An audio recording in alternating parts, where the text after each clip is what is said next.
సలహాలిచ్చేవారు సహాయం చేయరు. మనోమందిరం ప్రశాంతంగా ఉంటే ఏ మందిరానికి వెళ్ళాల్సిన పని లేదు. దేవుడు అన్ని చోట్ల ఉన్నాడని నువ్వు నమ్మితే నువ్వు చేసే ప్రతి మంచి పని ప్రార్థన అవుతుంది. వాళ్ళేమనుకుంటున్నారో వీళ్ళేమనుకుంటున్నారో అనుకుంటూ పోతే సగం జీవితం అయిపోతుంది. అసలు నువ్వేమనుకుంటున్నావో అది నువ్వు మొదలుపెట్టు, కనీసం ఏదో ఒకటన్నా అవుతుంది. ఎప్పటికీ మన స్థాయిని నిర్ణయించేది మన ప్రవర్తన తప్ప ఎదుటివారి పొగడ్త కాదు. కంటి నిండా నిద్ర, ఒంటి నిండా ఆరోగ్యం, మనసు నిండా సంతోషం, ఈ మూడు ఉన్నవారే అత్యంత అదృష్టవంతులు, అధిక సంపన్నులు. నేటి మనిషి నివసించే ఇంటిని మారుస్తాడు, గడుపుతున్న వాహనాన్ని మారుస్తాడు, మాట్లాడుతున్న ఫోనును మారుస్తాడు, చివరికి స్నేహితులను కూడా మారుస్తాడు. ఆయన దుఃఖంలోనే ఉంటాడు, ఎందుకంటే తనని తాను మార్చుకోడు కాబట్టి. వినయం అంటే నీవు నీ బలాన్ని కోల్పోవడం కాదు, నీ భావాల పట్ల నీవు బలహీనుడివిగా మారడం. నీవు చేసే పనిని నీ అంతరాత్మకు సమాధానం చెప్పుకోగలిగితే చాలు. అందరికీ నచ్చేటట్టు చెయ్యాలంటే దానికి నీ జీవితం సరిపోదు. పుస్తకాలను నమ్మితే పాఠాలు తెలుస్తాయి, మనుషులను నమ్మితే గుణపాఠాలు తెలుస్తాయి. జీవితంలో ఏది శాశ్వతం కాదు, శాశ్వతం అన్నది అబద్ధం. పుట్టుక మరియు జాబు మధ్యలో ఉన్న జీవితమే అద్భుతం. జీవితంలో నటించడం రానప్పుడు చుట్టూ ఉన్న వారి నటనలు, నాటకాలు చూస్తూ నేర్చుకోవాలి. అది కూడా జీవితం నేర్పే పాఠమే. జీవితంలో ఒకటి పొందాలనుకుంటే ఇంకొకటి పోగొట్టుకోవాల్సి ఉంటుంది. జీవితంలో ఒకటి కోరుకోవడానికి మాత్రమే కాదు, దానిని కోల్పోవడానికి కూడా సిద్ధంగా ఉండాలి. ఆకలి తీరాక అన్నాన్ని, అవసరం తీరాక మనిషిని అలుసుగా చూడొద్దు. ఎందుకంటే ఆకలి మళ్ళీ వేస్తుంది, అవసరం మళ్ళీ వస్తుంది. 40 ఏళ్ల తర్వాత వివాహం చేసుకోకండి, ఎందుకంటే వివాహం ప్రకృతి చేత అందించబడలేదు. మన దగ్గర ఎంత సంపద ఉన్నా, శారీరకంగా ఎంత బలంగా ఉన్నా, మానసిక ప్రశాంతత లేకపోతే అన్నీ వ్యర్థమే. నీ మనసు ఎప్పుడు గాయపడుతుందో నీ మెదడు అప్పుడు ఆలోచించడం మొదలు పెడుతుంది. అదృష్టంతో వచ్చింది అహంకారాన్ని కలిగిస్తుంది, తెలివితో సంపాదించింది సంతోషాన్ని ఇస్తుంది, కష్టపడి సంపాదించింది సంతృప్తినిస్తుంది.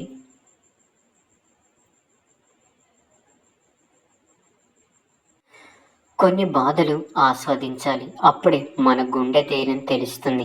కొన్ని మాటలు భరించాలి, అప్పుడే మన సహనం విలువ తెలుస్తుంది. ప్రపంచంలో అందమైన వారిని మీరు ఎంచుకోవద్దు, మీ ప్రపంచాన్ని అందంగా మార్చే వారిని ఎంచుకోండి.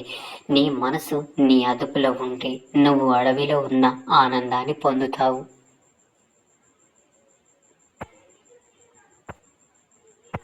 కోపగించుకోవడం అంటే ఇతరుల పొరపాట్లను మనపై మనమే ప్రతీకారం తీర్చుకోవడం.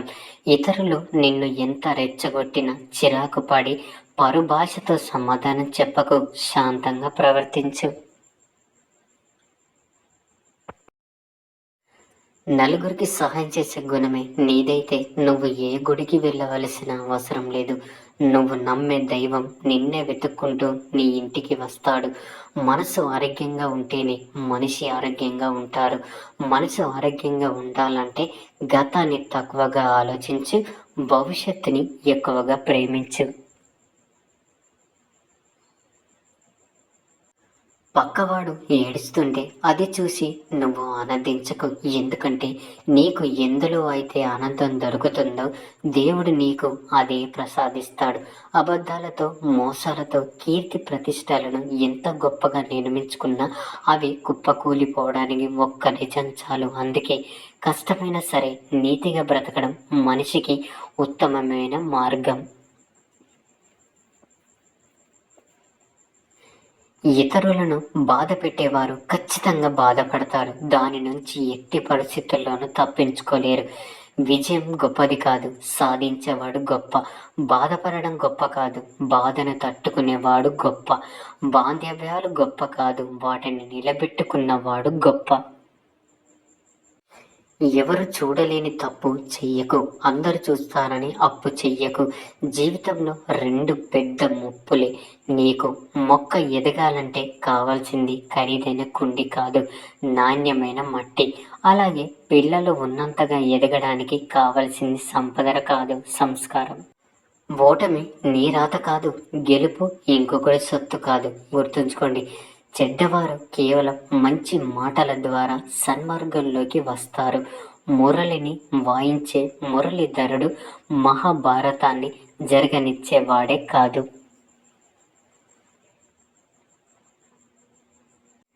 నీకు మర్యాద దొరకని చోట నువ్వు కాలికి వేసే చెప్పులైన వదలకు. ప్రతి రాయిలో కూడా దేవుడు ఉంటాడు, కానీ ఒక రూపం ఇవ్వడానికి ఒక శిల్పి కావాలి. అలాగే మనిషి తనను తాను నిరూపించుకోవడానికి ఒక అవకాశం కావాలి. నీ వృద్ధాప్యంలో నీకు తిండి పెట్టేది నీ సంతానం కాదు, నీ సంతానానికి నువ్వు నేర్పిన సంస్కారం. సమస్యలకు ఎప్పుడు భయపడకు, ఎందుకంటే జీవితంలో ఎన్ని సమస్యలు ఎదురైతే అంత మేధావిగా తయారవుతావు. చెడు నిన్ను తొందరగా ఆకర్షిస్తుంది, లొంగిపోతే వెంటనే నాశనం చేస్తుంది. కానీ మంచి నీకు నిదానంగా అర్థమైన నిన్ను గొప్పవాడిని చేస్తుంది. కళ్ళు నెత్తికెక్కినప్పుడు పాము తన గుడ్లను తానే పొడుచుకుతూ తిన్నట్లు, మనిషికి కూడా డబ్బు గర్వం తలకెక్కినప్పుడు తన వాళ్ళను తానే దూరం చేసుకుంటాడు. నిజాయితీ గల స్నేహితుడు తోడుంటే వాడు 100 మంది బంధువులతో సమానం. అందమైన బట్టలు వ్యక్తిత్వాన్ని మార్చేస్తాయి, అలాగే అందమైన ప్రవర్తన జీవితాన్ని మార్చేస్తుంది. చనువు ఎక్కువైతే చులకన తప్పదు, దగ్గర ఎక్కువైతే దూరం తప్పదు, నమ్మకం ఎక్కువైతే ద్రోహం తప్పదు, ప్రేమ ఎక్కువైతే బాధ తప్పదు, ఆశ ఎక్కువైతే దుఃఖం తప్పదు.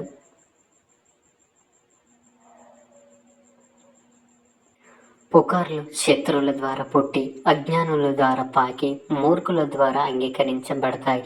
చావడానికి ఒక్క క్షణం ధైర్యం ఉంటే చాలు, కానీ బ్రతకడానికి అది జీవితాంతం కావాలి.